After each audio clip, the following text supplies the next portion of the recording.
बिस्मिल्लाहिर्रहमानिर्रहीम। Dear second year, जैसे कि आप लोगों को पता है कि हमारा टॉपिक चल रहा है टाइम सीरीज़ का चैप्टर है, चैप्टर नंबर 16, और उसमें से आजकल हमारा टॉपिक है एस्टिमेशन ऑफ सेक्युलर ट्रेंड। पहले हम लोग मेथड ऑफ सेमी एवरेजेस पढ़ चुके हैं। आज हम लोग मेथड ऑफ मूविंग एवरेजेस को डिस्कस करेंगे। जो मेथड ऑफ सेमी एवरेजेस हम लोगों ने पढ़ा है उसमें हम लोगों ने उसका स्पेशली देखा है कि वो जस्ट अप्रोप्रिएट है किस केस में, only when the trend is linear, as the method of semi averages is appropriate only when the trend is linear. Trend linear होगा, स्ट्रेट लाइन की फॉर्म में होगा, तब तो सेमी एवरेजेस मेथड अप्रोप्रिएट है, अदरवाइज नहीं। An other simple method to estimate secular trend is moving averages method. अब इस मेथड में करेंगे क्या, यहाँ से मैं आपको थ्योरेटिकली पढ़ाती हूँ, ठीक है। आप उसको समझने की कोशिश करें। आगे फिर जब हम लोग एग्जांपल्स करेंगे तो इंशाल्लाह आपको बहुत अच्छे तरीके से समझ आ जाएगी। The K period moving averages are defined as the averages calculated by using the first k consecutive values of the observed time series, then repeating the procedure by discarding one value at the beginning and including the first value after the preceding total, and so on. के period हमें moving averages का कहा जाएगा कि find out करो। के से मुराद 3 भी हो सकता है, 5 भी, 7 भी, वो आप लोग एग्जांपल्स में देखेंगे। जिस भी हमें पीरियड के लिए मूविंग एवरेजेस कंप्यूट करने के लिए कहा जाएगा, हम लोग उसी पीरियड के लिए, टाइम पीरियड के लिए उसको कंप्यूट करेंगे और उसमें हम लोग एवरेज को मूव करवाते जाएंगे। किस तरह कि जहाँ से स्टार्ट करेंगे फर्स्ट टाइम पीरियड से, तो जब हम लोग नेक्स्ट दूसरी एवरेज फाइंड आउट करेंगे तो पहली वाली को वैल्यू को स्किप करेंगे और फिर नेक्स्ट वैल्यू ऐड करते जाएंगे। ये आगे एग्जांपल्स में इंशाल्लाह आप लोगों को अच्छे तरीके से समझ आ जाएगी। This process is continued till the last k consecutive values have been averaged. The averages so obtained are placed in the middle of the group for which average is calculated. When we take the average, अच्छा ये तो हमारे पास एक general procedure आ गया कि हमने क्या करना है, जो एवरेजेस आनी है फिर उनको हमने जो जिस ग्रुप की वो एवरेजेस हैं उनके मिडल में प्लेस करना है। लेकिन अगर ऐसा केस है कि हमारे पास एवरेज किया हमने इवन नंबर ऑफ वैल्यूज़ को, when we take the average of even number of values, the middle of the group lie between 2 years. In order to make the averages coincide with the particular year, we center the averages by calculating further a 2-year moving average of the even order moving averages. The averages so obtained are called centered moving averages. तो हम अब example की तरफ आते हैं, इंशाल्लाह इससे आपको अच्छे तरीके से समझ आ जाएगी। आज की जो हमारी एग्जाम्पल है और इससे रिलेटेड क्वेश्चंस मैं आपको एक्सरसाइज के बताऊंगी फिर आपके ग्रुप में। ये हमारे पास फर्स्ट एग्जाम्पल है, ये मैंने ली है। ये हमारे पास क्या है, इसमें भी कहा गया कि compute 3 year moving average, 5 year moving average. अब के यहाँ पे क्या है, 3 है, के यहाँ पे क्या है, 5 है। दो हमें पार्ट्स दिए गए हैं कि 3 year मूविंग एवरेज भी फाइंड आउट करो और 5 year मूविंग एवरेज भी फाइंड आउट करो। किस डाटा के लिए, फॉर गिवन डाटा। ये डाटा हमें गिवन है, ईयर है, टाइम सीरीज़ का डाटा है और 7 वैल्यूज़ है, 1968 से लेकर 1976 तक और 7 उसकी वैल्यूज़ हैं। अब हम पहला पार्ट करते हैं, ठीक है। ईयर्स हमने लिख लिया, वैल्यूज़ लिख ली, ठीक है। दूसरा हम लोग सेमी एवरेजेस में भी लिख रहे थे।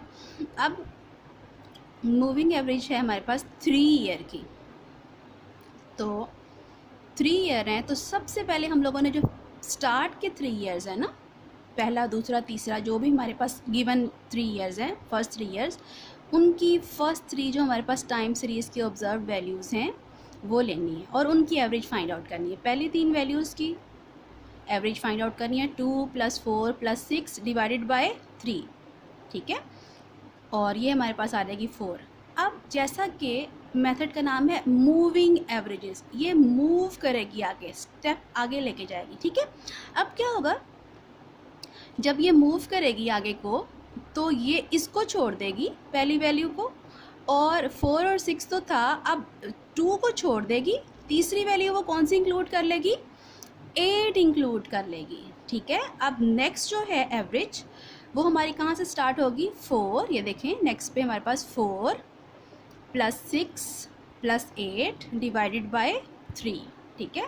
तो एवरेज आ जाएगी 6। अब इसमें दोबारा एक बात ध्यान से देख लें कि जब हमने पहले 3 साल की एवरेज ली है, ठीक है, इन 3 वैल्यूज़ की, तो एवरेज कहाँ आई है, दरमियान में आई है, मिडल में आई है। ये देखें 4 के सामने, 2 के सामने नहीं आई, 2 के सामने हमने एक डैश लगा देने कि इसके सामने कोई एवरेज नहीं आनी, 4 के सामने आ गई। अब जब 4, 6, 8 की एवरेज ली है तो वो किसके सामने आएगी, 6 के सामने। इन 3 वैल्यूज़ में से दरमियानी वैल्यू कौन सी है, 6 के सामने। अब फिर मैं एवरेज मूव करेगी और मूव करेगी तो फिर अब वो 4 को भी छोड़ देगी। अब नेक्स्ट हमारी एवरेज कहाँ से स्टार्ट होगी, 6 + 8 + 7, ठीक है। और वो किसके सामने आएगी, 8 के सामने आएगी। 6 + 8 + 7 डिवाइड बाय 3, आप इसको कंप्यूट करेंगे, इसका आंसर आपके पास 7 आ जाएगा। बिल्कुल इस तरह से आगे मूव करते जाना है यहाँ तक कि ये आखिरी वैल्यू हमारी एवरेज में इंक्लूड हो जाए। यानी जब हम यहाँ तक पहुँच जाएंगे तो फिर 8 + 10 + 12, जब आखिरी वैल्यू भी अंदर आ जाएगी हमारे पास एवरेज में इंक्लूड हो जाएगी, डिवाइड बाय 3 = 10, तो हमारी मूविंग एवरेज का जो प्रोसीजर है वो ख़त्म हो जाएगा, वहाँ तक आके कंप्लीट हो जाएगा वो, ठीक है। सो ये हमारे पास 3 ईयर मूविंग एवरेज आ गई। जब 3 ईयर मूविंग एवरेज होगी तो पहले साल के सामने भी हम लोग डैश डालेंगे कि इसके सामने कोई एवरेज नहीं आ रही, और लास्ट ईयर के सामने भी डैश, इसकी खाली वैल्यूज़ आएंगी। सेकंड जो है वो 5 ईयर मूविंग एवरेज है। अब 5 ईयर है तो हमने क्या करना है, पहले 5 साल की वैल्यूज़ लेनी है, 1, 2, 3, 4, 5, 2 + 4 + 6 + 8 + 7 डिवाइडेड बाय 5, और आएगी किसके सामने, लिखना किसके सामने, जो दूसरी ज़रूरी बात है वो हमने लिखना है 5 वैल्यूज़ हैं तो 5 वैल्यूज़ में से हमारे पास किसके सामने आएगी, वो मिडल वैल्यू। मिडल वैल्यू कौन सी बनती है, थर्ड वन वैल्यू कौन सी है हमारे पास, 6, तो 6 के सामने देखें 5 ईयर मूविंग एवरेज यहाँ हमने कंप्यूट की है। और इसमें क्या होगा, उसी तरह से पहली 2 वैल्यूज़ डैश आ जाएंगी, आखिरी 2 भी, और थर्ड वन वैल्यू के सामने हमारे पास 2 + 4 + 6 + 8 + 7 डिवाइड बाय 5 = 5.4। अब क्या करेंगे, अब फिर जब नेक्स्ट मूविंग एवरेज लेंगे तो 2 ख़त्म, और कहाँ से शुरू होगा, 4 से, 4 + 6 + 8 + 7 + 6, ये डिवाइडेड बाय 5 = 6.2। इसी तरह से आगे मूव करते जाना यहाँ तक के 12 जो है वो इंक्लूड हो जाए, यानी 7 + 6 + 8 + 10 + 12 आखिरी वाला, और ये = 8.6 आ गया। तो ये है इसका प्रोसीजर, बहुत आसान सा प्रोसीजर है। वैसे थ्योरी पढ़ के इतना फौरी तौर पे नहीं समझ आ रहा होता, लेकिन जब आप इस प्रोसीजर को करेंगे अपने क्वेश्चंस तो इंतहाई आसान प्रोसीजर है। 2 बातें जहन में रखें, एक तो आपने अपना टाइम पीरियड देखना है, कितने ईयर का या कितने टाइम पीरियड का आपको मूविंग एवरेज गिवन है। 3 है तो 3 वैल्यूज़ लेनी है, 5 है तो 5, 7 है तो 7, 9 है तो 9। और दूसरी बात याद रखनी है कि जो भी एवरेज लेंगे उनको उस टाइम पीरियड के मिडल में आपने प्लेस करना है। 3 ईयर है तो दूसरी वैल्यू के सामने आएगा, 5 ईयर है तो थर्ड, जो आपकी मिडल वैल्यू आपकी थर्ड बनेगी उसके सामने आप लोग एवरेज को लिखेंगे, और इसी तरह से बाकी केसेस में। सो नेक्स्ट लेक्चर में मैं आपको कुछ और एग्जांपल करवाऊँगी।